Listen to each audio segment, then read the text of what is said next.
welcome back to the show. Nick Sirianni at the Combine was asked about A.J. Brown's tenure and future with the Eagles. Very philosophical, very zen from Nick Sirianni. Will A.J. be here next season? I can't guarantee how anything is going to play out into next season. I'm thinking I'm going to be the coach next season, but you can't guarantee anything past tomorrow. Now, a lot that was very zen. Yeah. Now, a lot of guys will just guarantee, I don't know if I'm going to walk out here, get hit by a bus. Nothing's guaranteed. He does give it a 48-hour window. He can't guarantee anything beyond tomorrow. So he's already thinking to Thursday. Should the Eagles finally cut the cord with A.J. Brown? Brew, would you like to start? They should be open to it. And this is nothing new for me. They should be open to it. But I wouldn't give him away. I wouldn't be shopping him. I would be talking to teams, listening, hearing what I can get for him. And if I can get, whether it's a draft pick that enables me to get a replacement receiver or another replacement, receiver that's not quite as good, I guess, but still a very good receiver who's going to pair with Devontae Smith, and I can keep rolling. So they should be open to that. If they can't move him, then look, Nick's trying to paint me now as the Sean Mannion guy. Yeah, you love He's into the Kyle Shanahan coaching tree. You're painting yourself. Worked with McVay and all these guys. I don't doubt that Mannion was going to come in there with some ideas. All right, and he might make this thing pop. All right, so I would be looking to, move him, open to moving him, but I'm not just giving him away just to clear the air and get everything new in there. So that's my take on this. Okay. I guess I shouldn't be shocked because, Brew, you're right. You've been very consistent on this. I just think I think if the Eagles had to do it all over again, KW, yes, they would have traded him at the deadline. Of course. Like that, that was a missed opportunity then. Now it's complicated because if you trade him before, you would, in theory, like to trade him before the draft because then you can use a pick in this year's draft. But if you trade him before June 1st, it's $43 million on this year's cap, $43 million. You trade him after June 1st, you can split that $43 million amongst this year and the following year. But I just think this relationship has fully run its course. And that now they did win a Super Bowl with him. They obviously got to another Super Bowl with him. But a lot of our Eagles discussions last year were centered around, even if they were legitimate gripes that were surfaced by A.J. Brown. And I think they need to fully turn the page. And I do think he has real value. I think he's talented enough, young enough, and his contract isn't awful. It hurts to trade because you've paid him the guarantees already. But I would be wild stunned if your Philadelphia Eagles start week 1 with A.J. Brown on the roster. I feel like he is as good as gone and should be as good as gone, even if he's still a really good player. So what do you think the going trade market is? I always kind of think of basketball trades, which are overvalued with picks, and all of a sudden Miles Bridges gets 10 picks. A and pick then in a the 20s. superstar is like... You think you can get a pick in the 20s for him? Wow. Oh, a first-round pick? I thought I think a late it was first. Oh, okay. Then that's higher than I They thought. can get a receiver. Yeah, I think he's definitely a great player.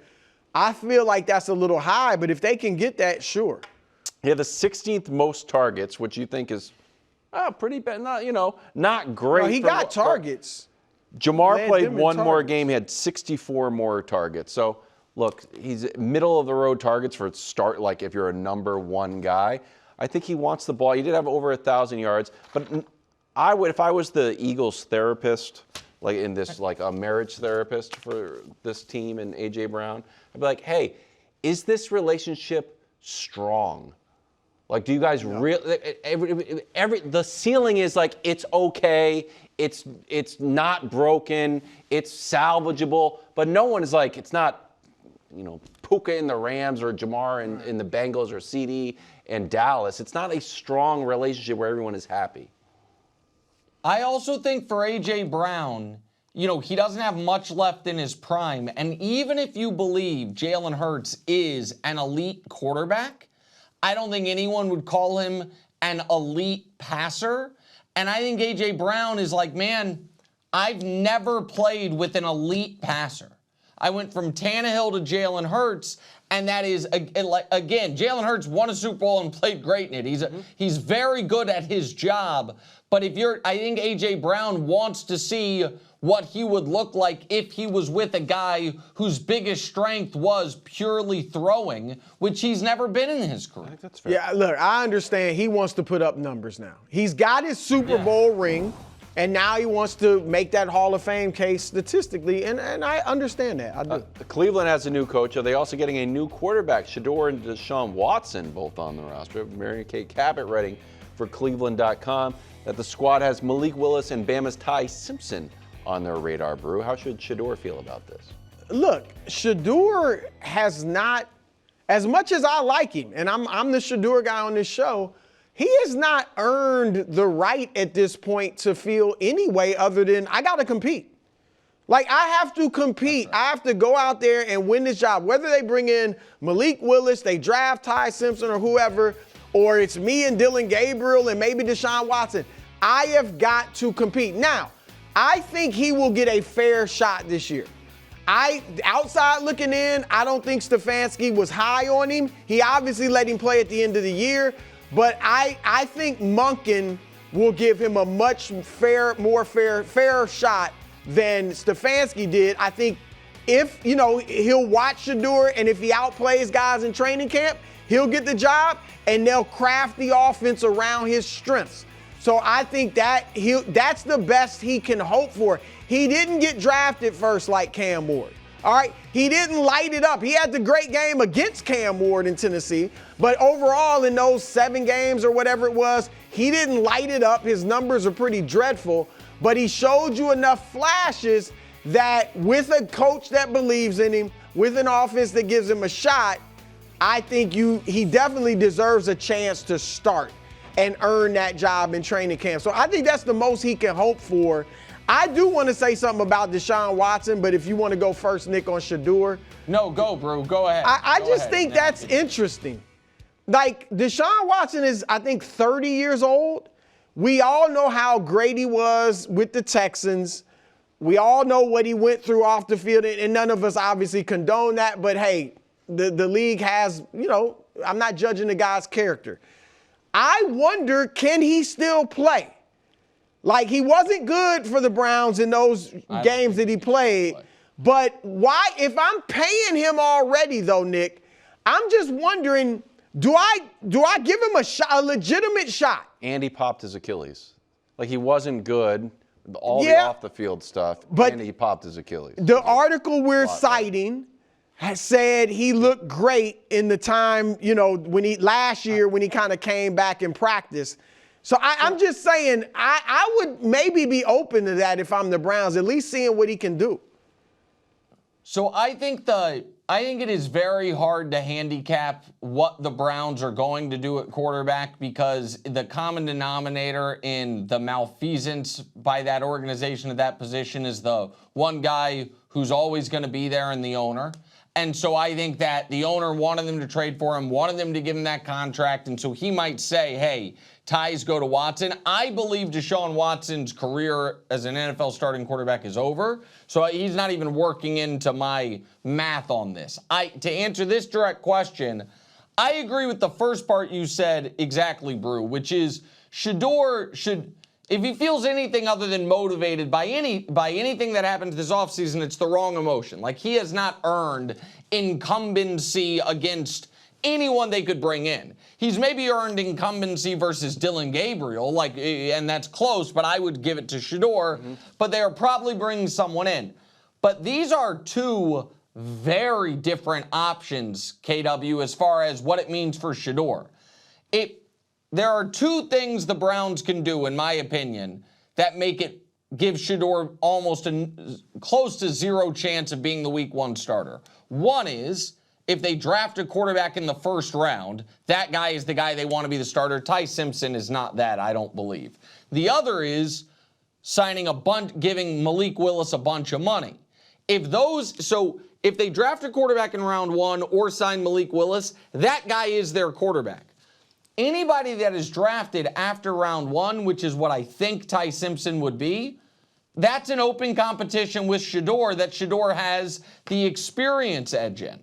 So if I'm Shedeur and I get a text from the Browns, I feel very differently if I've read we're signing Malik Willis versus we just drafted Ty Simpson in the 2nd round of the draft. Like, those are two very different outcomes for Shedeur future with the Cleveland Browns. 2nd round would be really strange.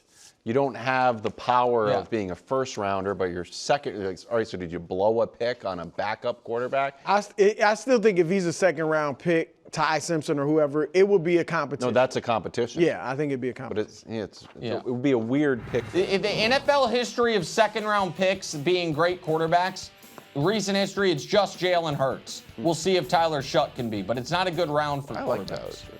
Head to San Fran. Fox Sports' Henry McKenna, playing QB matchmaker in a new article on foxsports.com, pitches Mac Jones to Atlanta with new coach Kevin Stefanski. Mac Jones could find himself in the right place, the right time to do what Sam Darnold and Baker and Geno have all done, reinvent themselves.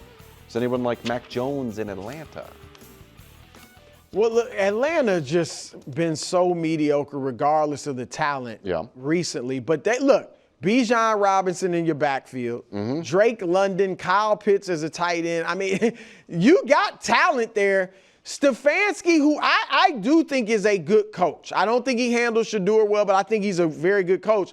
But he hasn't had success, Nick, as a head coach with his quarterbacks. Now, maybe that's because he hasn't had any good ones, I guess. Deshaun is just falling off. Watson, maybe we don't know what Shedeur is. Flacco played pretty well for him. But overall, he hasn't. I mean, the best of Baker, and then Baker got hurt. Like, he had Baker early, and then Baker got hurt. Yeah, so I don't love him in Atlanta. I would love him in Minnesota. And even if he starts as a backup to J.J. McCarthy. No. And then if he went in there, I think he'd be the backup. That would be initially. But McCarthy could either get hurt or just not play well, and then I think Matt could take the job. KW, do you want this? Would you, if let's say, just for the sake of this discussion, say the Vikings are off the table, and it's, you get to decide.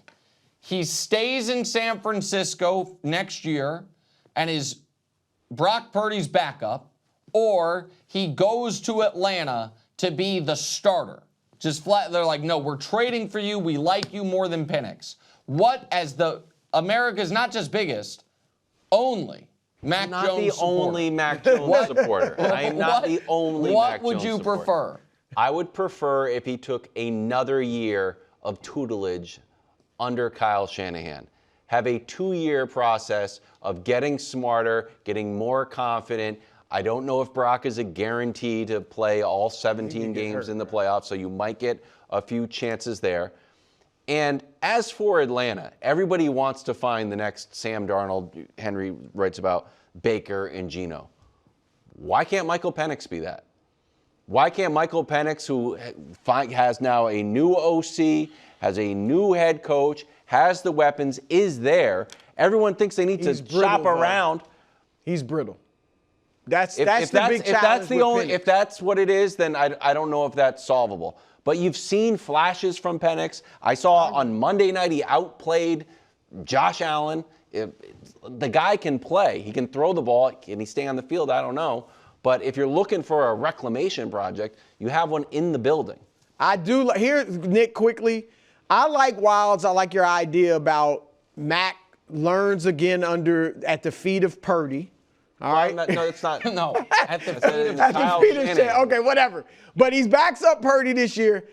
And look, next year, Minnesota, Nick, will know after this season what you've gotten J.J. McCarthy. Yep. If he gets hurt again, it's like we just can't trust him to be healthy ever. Yep. Or he just plays poorly.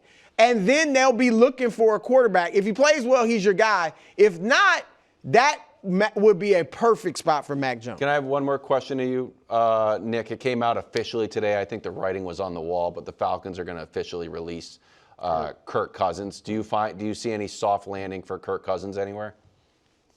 Yeah, Minnesota, obviously. Oh, I shouldn't say obviously. It's disrespectful to you. I didn't mean it like that. I just, in my brain, it was Idiot. like, I'm like, yeah, well, Minnesota to back up J.J. McCarthy. Sorry, KW. I didn't mean it like that. Nah, that is. Yeah. Okay. A quick NBA preview. Magic in LA tonight. Lakers are favored and looking to bounce back after just a dreadful loss to the Celtics. Hubs is asking if it's a must-win, Nick, not me. I know it's not the playoffs, but you know.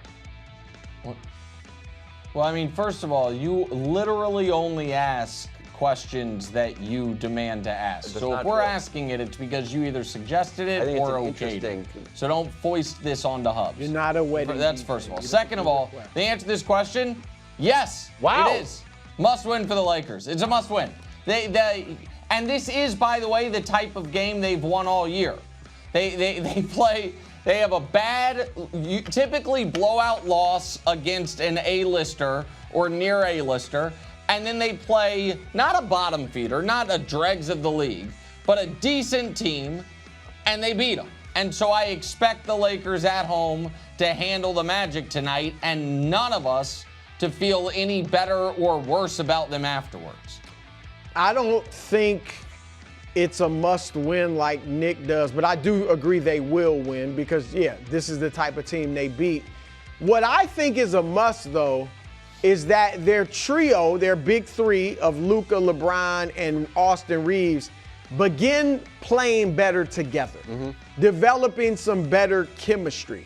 They're 8-4 with those three. That's only 12 games. That's why they don't have great chemistry.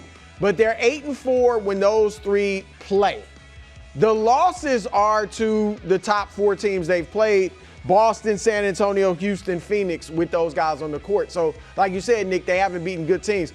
But here's some numbers when these three guys are on the court.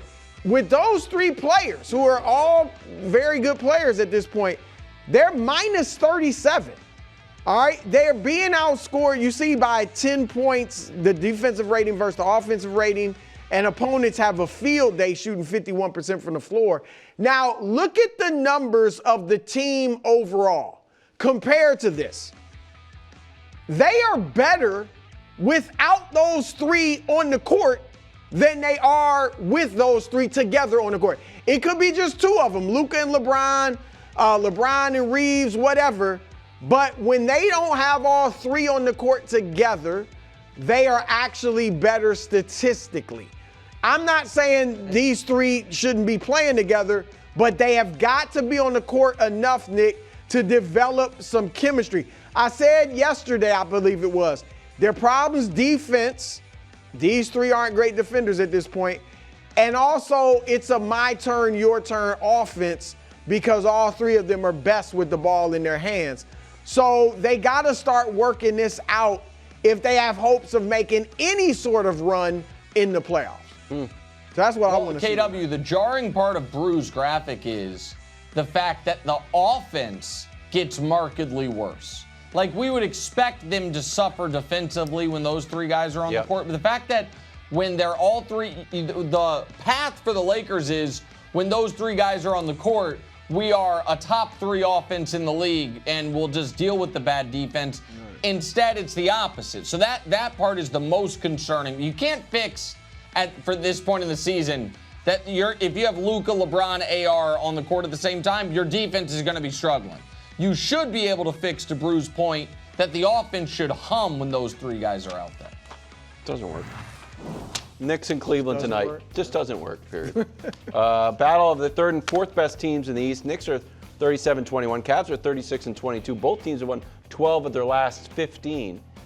Who's the better bet to win the East? I know you're a Pistons guy, but between these two teams. I got the Pistons winning the East, but between these two, give me the Knicks. Wow. Now, if you could guarantee me that James Harden was going to play in the playoffs like James Harden plays in the regular season, I would take the Cavs of these two. But I don't. I can guarantee the opposite. I can guarantee the exact opposite. Well, and on top of that, Nick, the Cavs themselves have had issues in the playoffs. Both of these teams lost to a lesser talented Pacers team last year. All right, the Pacers were just tougher, and that's what I think is the challenge with these teams. I think they're two finesse teams that get a little too soft in the playoffs. And Detroit is hardcore and tough and rugged, and that's why they're going to beat both of these teams. But I would say the Knicks of these two because I don't trust Harden in the playoffs. Listen, I agree with you about the Knicks. The Knicks might be my pick to win the East. I'm not sure. I got to see what happens with Tatum and the Celtics. If Tatum comes back, I'll probably pick Boston. If he doesn't, then I think I'm leaning towards the Knicks. But KW, are you going to take that sitting down? What Brew just said? About what? I didn't find anything offensive of what he said. What? Am I supposed to be riding for the Celtics, who I saw lost? No, that's that's not what it is. He is acting like the Knicks didn't address some of that alleged softness with maybe the most impactful trade deadline addition in the league. I didn't have the clip ready, but when Jose Alvarado did, he's tough. Yes. But he's also my height. That doesn't matter. That's the problem. Oh, hello. It's the size of the fight in the dog, okay? He's tough. He can eat. Yeah. He's tough. Jalen Brunson is tough. Josh Hart is tough. It's the big man. I need some bigs with some muscle, some force. That's what I need. No. Or you need a crafty little guy. Yeah. He's going to be hiding out in the corner. Is this a little... You think that's going to work in the playoffs? Thanks for watching. Subscribe here to get more from the show and to check out clips from other shows on FS1.